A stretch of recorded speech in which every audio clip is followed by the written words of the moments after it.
సరిపుచ్చారు. దాని ఫలితం కూడా అనుభవించారు. ఎందుకంటే మీకు ఎలక్షన్స్లో మంగళగిరి నుంచి లోకేష్ ఓడిపోయాడు 19లో, తాటికొండ నుంచి టీడీపీ ఓడిపోయింది. రాజధాని ప్రాంతంలో ఉన్న సీట్లన్నీ టీడీపీ ఓడిపోయింది. ఎందుకు ఓడిపోతాను, ప్రజలు ఎందుకు తిరిగి చెప్తారు లేకపోతే. సో ఆ అనుభవం నుంచి ఈసారి తెలుగుదేశం నేర్చుకుంటున్నట్టు కనబడుతోంది. అందువల్ల ఈ నిర్మాణాలని 5 ఏళ్లలో పూర్తి చేయాలి అనేటువంటి ఆలోచనలు ఉన్నారు. 5 years is a very long period అండి. ఒక సెక్రటరీ బిల్డింగ్, అసెంబ్లీ బిల్డింగ్, ఒక హైకోర్టు బిల్డింగ్ కట్టడానికి 5 ఏళ్ల కన్నా ఎక్కువ అవసరమా? పెద్ద పెద్ద పార్లమెంట్ సెంట్రల్ విస్టా ప్రాజెక్టే కట్టేశారు కదా. అందులో ఇవాళ ఉన్న ఆధునిక టెక్నాలజీతో అసలు చాలా చిన్న విషయం అది. ఇక మొత్తం అమరావతి ఒక రాజధానిగా, ఒక వరల్డ్ క్లాస్ సిటీగా అది ఒక్క రోజులో పూర్తి కాదు. It's a process. హైదరాబాద్ 400 ఏళ్ళలో ఎవాల్వ్ అయిన తప్ప రాత్రి హైదరాబాద్ ఎవాల్వ్ కాలేదు. అందువల్ల అమరావతిలో రాజధానికి అవసరమైన పాలన, శాసన, న్యాయ, ఈ మూడింటికి అవసరమైన భవనాలు అయితే కష్టం కాదు. ఆ భవనాలను ఇప్పుడు ఈ 5 ఏళ్లలో పూర్తి చేయాలి. ఇప్పుడు ఆల్రెడీ టెండర్లు పిలుస్తున్నారు అని చెప్పారు. బహుశా ఈ ప్రాసెస్ ఇప్పుడు ఎందుకు అధికారులకు వచ్చి 1 year కూడా కాలేదు కదా, మరి టెండర్లు పిలిచేస్తున్నారు కదా. ఇదే పని 5 ఏళ్ళ ఫస్ట్ టైంలో చేసి ఉంటే అయిపోయేది కదా. చేయకపోవడం వల్ల జగన్మోహన్ రెడ్డికి ఒక అవకాశం వచ్చింది. ఆ రోజున్న పరిస్థితి జగన్మోహన్ రెడ్డికి ఏంటి, అమరావతిని ప్రాజెక్ట్ అలాగే తీసుకెళ్తే అల్టిమేట్గా క్రెడిట్ చంద్రబాబు నాయుడికే వస్తుంది, లేదని వదిలేస్తే ఆయన నష్టం అనుభవించాడు. అందువల్ల అమరావతిని చంద్రబాబు నాయుడు పెట్ ప్రాజెక్టుగా, పేటెంటెడ్ ప్రాజెక్టుగా టీడీపీ ప్రమోట్ చేయడంతో వైసీపీ దాన్ని తిరస్కరించింది. కానీ జగన్ చేసిన పెద్ద పొరపాటు ఏంటంటే, ఒక నాయకుడి పైన కోపంతో అమరావతిని తిరస్కరించడం చేసిన మిస్టేక్. 3 రాజధానులు అసాధ్యమని తెలిసి కూడా 3 రాజధానులు అంటే లీగల్గా సాధ్యమా అసాధ్యమా పక్క పెట్టండి, ప్రాక్టికల్గా అది అవసరమా అనేది ఒక ఇంపార్టెంట్ కదా. నేను అంతకుముందు మాట్లాడినప్పుడు చెప్పాను, సౌత్ ఆఫ్రికా లాంటి దేశమే 3 రాజధానుల నుంచి ఉన్న దేశమే వెనక్కి వస్తుంది. ప్రపంచంలో ఏ దేశం కూడా 3 రాజధానులు పెట్టుకొని రాజ్యం వెళ్ళదు. అందువల్ల ఇది పెద్ద పొరపాటు జగన్ చేశాడు. ఆ పొరపాటు అనుభవించాడు కూడా. ఎందుకంటే విశాఖలో ఓడిపోయాడు, కర్నూలు ఓడిపోయాడు. మీరు విచిత్రం చూడండి, ప్రజల తీర్పు చాలా ఆసక్తికరంగా ఉంటుంది. చంద్రబాబు నాయుడు అమరావతి రాజధాని అనే అంశమే పట్టుకుని ఎన్నికలకు వెళ్తే ప్రజలు అమరావతి గడ్డ పైన టీడీపీని మంగళగిరిలో ఓడించారు, తాటికొండలో ఓడించారు. 3 రాజధానుల ఎజెండాతో జగన్ వెళ్తే వైజాగ్లో ఓడించారు, కర్నూలులో ఓడించారు. ప్రజలు ఎంత తెలివైన వాళ్ళు చూడండి. సో అందువల్ల ఇప్పుడు వైసీపీకి ఇంకో మార్గం లేదు. ఇప్పుడు ఇంకా 3 రాజధానులు పట్టుకుంటే జనం చీకొడతారు అని చెప్పి 3 రాజధానుల విధానం మార్చుకున్నామంటే రాజకీయంగా అపహాస్యం పాలవుతారు. అందువల్ల ఏమీ చేయలేని పరిస్థితుల్లో అప్పుడు అట్లన్నాం ఇప్పుడు ఇట్లన్నామని.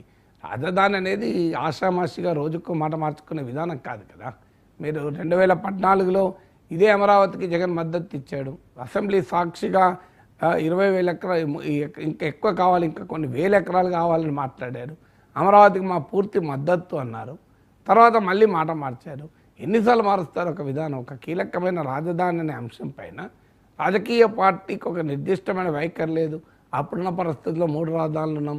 ఇప్పుడు పార్టీలో చర్చించి ఇంకెప్పుడు చెప్తారు పార్టీలో చర్చ? ఎలక్షన్లు అయిపోయి 1 year దగ్గర 1 year అవుతుంది, ఇంకా చర్చించుకుంటూ కూర్చుంటారా?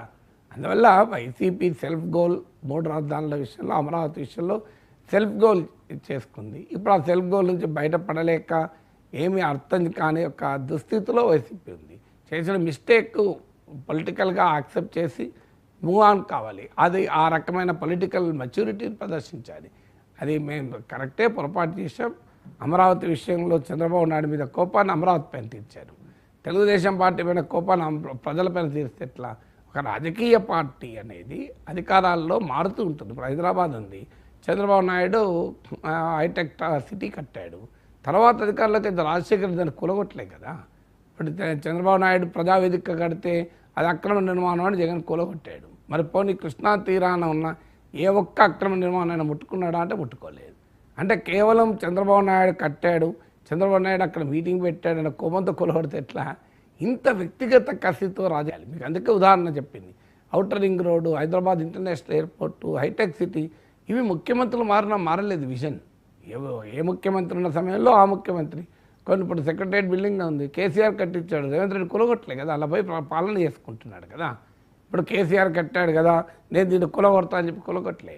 ప్రగతి భవన్ కేసీఆర్ కట్టాడు, దానిపైన 5 ఏళ్ళ 10 ఏళ్ళ పాటు 5 ఏళ్ళకు పైగా రాజకీయం జరిగింది. చివరికి ఏం చేశారు రేవంత్ రెడ్డి కులగొట్టలే కదా ఆ ప్రగతి భవన్ను బట్టి విక్రమార్కకు సీతక్కకు నివాస గృహాలుగా ప్రభుత్వం ఉపయోగించుకుంటోంది. సో అలాగే ప్రజా దర్బార్లకు ఉపయోగించుకుంటోంది. అందువల్ల ఒక రాజకీయ పార్టీకి ప్రజలపైన కోపం ఉండకూడదు. రాజకీయపరమైనటువంటి కోపాలు ఉండొచ్చు, రాగదేశాలు ఉండొచ్చు. రాజకీయపరమైన రాగదేశాలు ప్రజలపైన తెచ్చుకోకూడదు. ఇప్పుడు అమరావతి పైన కోపం, చంద్రబాబు నాయుడు పైన కోపం అమరావతి పైన తెచ్చుకుంటే నష్టపోయింది ప్రజలు కదా. ఇప్పుడు కొన్ని వేల కోట్లు ఖర్చు పెట్టి ఆడ ప్రాజెక్టు మీరు అమరావతి మధ్యలో ఆపి, విశాఖలో మళ్ళీ వేల కోట్లు ఖర్చు పెట్టి, విశాఖలో ఒక రాజధాని, అమరావతిలో రాజధాని, కర్నూలులో రాజధాని, అసలు ఎవరైనా చెప్పినా ఆశ్చర్యంగా ఉంటుంది కదా. మీరు అది ప్రాక్టికల్గా అయ్యే పని కాదు. కానీ ఒకటే ఒక్క పాయింట్ ఏంటంటే అది Chandrababu Naidu pet project. Yes, Telugu Desam party పొరపాటు చేయొచ్చు. వాస్తవంగా రాజధానిని ఒక రాజకీయ పార్టీ సింబాల్గా వాడకూడదు. రాజధాని అనేది ప్రజలందరిది, ఈ పార్టీ కావచ్చు, ఆ పార్టీ కావచ్చు. అన్ఫార్చునేట్లీ మన దేశంలో రాజకీయాలు అలా లేవు. ఇప్పుడు మాది సెంట్రల్ విస్టా ప్రాజెక్టు కూడా అది మోడీ ప్రాజెక్టుగానే నడిపారు. దాంతో మీకు కానీ ప్రతిపక్షాలు మాకు దాన్ని మేము వాడమని అనలే. ఎక్కడ సెంట్రల్ విస్టా అవసరమా అన్నారు, కొత్త పార్లమెంట్ అవసరమా అని చర్చలు జరిగినాయి తప్ప ఎవరు కూడా మేము అధికారంలోకి వస్తే దాన్ని కూలగొడతామనో, దాన్ని మేము ఆడ మళ్ళీ ఇంకొకలా కట్టుకుంటామని అనలేదు కదా. అందువల్ల ఆంధ్రప్రదేశ్లో ఏమైందంటే జగన్ చేసింది చంద్రబాబు ముట్టుకోడు, చంద్రబాబు చేసింది జగన్ ముట్టుకోడు అంటే ఎట్లా? ఎవరైనా అధికారం, పోలవరం ఉంది అలాగే పరిస్థితి. ఒకరు స్టార్ట్ చేస్తే ఇంకొకరు దాన్ని క్లోజ్ చేయాలి అని అంటే ఎట్లా సాధ్యమైతే పోలవరం క్లోజ్ చేస్తారా? ఎవరు వచ్చినా నడపాల్సిందే కదా. సో అందువల్ల రాజకీయ పార్టీల్లో ఒక విఘ్నత ఉండాలి. ప్రజల దృక్కోణం నుంచి పాలన సాగించాలి. మీ రాజకీయాలు ఏమన్నా ఉన్నాయి, పోనీ దాన్ని 1,00,000 కోట్లు ఖర్చు అవుతాయి కనుక మేము చేయలేదని వాదించారు. మన 3 రాజధానులు అయితే 3 లక్షల కోట్లు అవుతాయి కదా. 1,00,000 కోట్లు ఏమన్నా సింపుల్గా అమరావతిని ఓకే చంద్రబాబు నాయుడులాగా గ్రాండ్గా పెట్టకు, 3 భవనాలు కట్టు, అది ఆ 3 భవనాలకు కేంద్రమే డబ్బులు ఇస్తుంది. భవనాలు కట్టు, ప్రాసెస్లో అమరావతి డెవలప్ అయ్యేది. దాన్ని గందరగోళం చేసి అక్కడ పేదలకు భూములు ఇస్తామని చెప్పి దాన్ని ఒక కులంతో లింక్ చేసి నానా బీభత్సం చేశారు కదా. ఇవాళ అనుభవిస్తున్నారంటే అందుకే అంటారు చేసిన కర్మల ఫలితం అనుభవించక తప్పదు అని. సో అమరావతి విషయంలో చేయకూడని తప్పులన్నీ జగన్ ప్రభుత్వం చేసింది. కసంతా చంద్రబాబు నాయుడు పైన, తెలుగుదేశం పైన.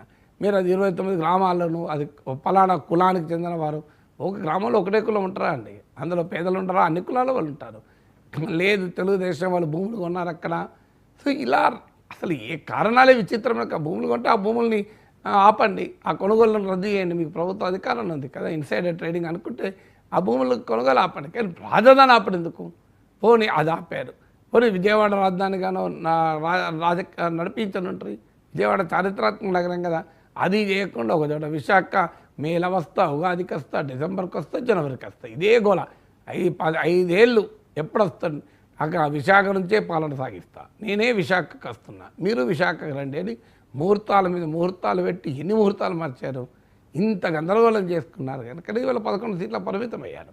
ఇప్పటికైనా అర్థం చేసుకొని, జరిగిన పొరపాటు అర్థం చేసుకొని, ఎస్ అమరావతి రాజధాని మేము కట్టుబడి ఉన్నాం, మాది politically mistake, let's move on అనే స్టాండ్ తీసుకోగలగాలి.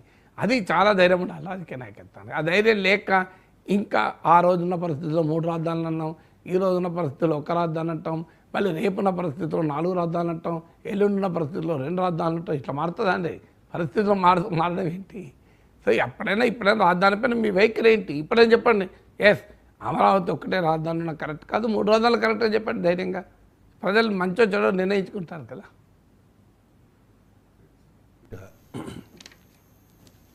ఎమ్మెల్సీ ఎన్నికల ఫలితాల మీద ఒక్కొక్క పార్టీ ఒక్కొక్క రకంగా రియాక్ట్ అవుతున్న పరిస్థితి సార్. కూటమికే జైజేలు పలికారు అంటూ కూటమి నేతలు చెప్తుంటే శాసన మండలిలో మాత్రం అధికార ప్రతిపక్షాల మధ్య మాటల యుద్ధం జరుగుతోంది సార్. నిన్న మండలిలో రాజధాని అంశం మీద చర్చ జరిగింది. అమరావతిని శ్మశానమని 5 ఏళ్ళు ఇక్కడి నుంచి పాలన చేశారు కదా అంటూ అచ్చెన్నాయుడు ధ్వజమెత్తితే తాత్కాలిక నిర్మాణాలు చేసి గొప్పగా చెప్పుకుంటే ఎలా అంటూ బొత్స కౌంటర్ ఇచ్చిన పరిస్థితి సార్. అండ్ ఈ 3 రాజధానులకు సంబంధించి పార్టీలో చర్చించి చెబుతాం అంటూ ఉన్నారు బొత్స. ఒకసారి బొత్స బయట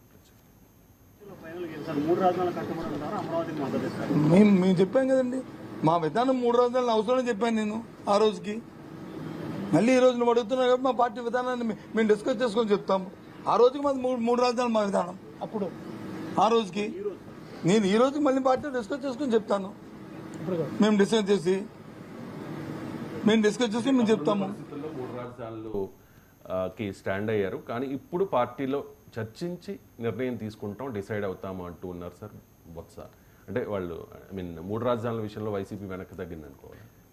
అంటే వెనక్కి తగ్గని తప్పనిసరి పరిస్థితి కదా. ఇప్పుడు ఆల్రెడీ అమరావతి రాజధాని నిర్మాణాలు కూడా మొదలయ్యాయి. ఇంకా 5 ఏళ్లలో ఈసారి గత టర్మ్లో జరిగిన పొరపాటు జరగకుండా చంద్రబాబు నాయుడు జాగ్రత్త పడుతున్నట్టు కూడా ఉంది. గత టర్మ్లో చేసిన పెద్ద పొరపాటు ఏంటంటే తాత్కాలిక నిర్మాణాలతోనే సరిపెట్టుకున్నారు. అవి కనీసం ఒక్కటంటే ఒక్కటి ఐకానిక్ టవర్ కట్టి ఉంటే అసలు అమరావతి నుంచి రాజధాని మార్పు 3 రాజధానుల ముచ్చటే వచ్చేది కాదు. కానీ 5 ఏళ్ల పాటు గ్రాఫిక్స్ చూపెడుతూ డిజైన్లు క్రియేట్ చేస్తూ మధ్యలో రాజమౌళితో డిజైన్లు ఇలా సింగపూర్ డిజైన్లని ఆ ప్రాసెస్ అంతా 5 ఏళ్ళు నడిచింది. ఒక ప్రభుత్వం అధికారం ఉండేది 5 ఏళ్లకు. అది ఏదైనా 5 ఏళ్లలోనే జరగాలి, సబ్స్టాన్షియల్గా జరగాలి.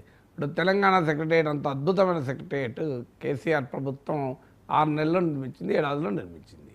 మరి 5 ఏళ్లలో కూడా అంత అనుభవజ్ఞుడైన చంద్రబాబు నాయుడు ఒక సెక్రటరియట్ బిల్డింగ్ ఎందుకు కట్టలేకపోయారు? హైదరాబాద్లో తెలంగాణ సెక్రటరియట్ కన్నా గొప్పగా ఏం కడతారు? రేపు పర్మనెంట్ సెక్రటరియట్ చూస్తాం కదా, ఇంతకన్నా బ్రహ్మాండంగా ఉంటుందో అవసరమా? ఇంతకన్నా పార్లమెంటు కొత్త భవనాలే 1 ఇయర్లు అయిపోయాయి కదా. అందువల్ల కారణాలు ఏదైనా లాస్ట్ టర్మ్లో చేసిన పెద్ద పొరపాటు ఏంటంటే 5 ఏళ్ల పాటు అమరావతిలో తాత్కాలిక నిర్మాణాలతోనే సరిపుచ్చారు.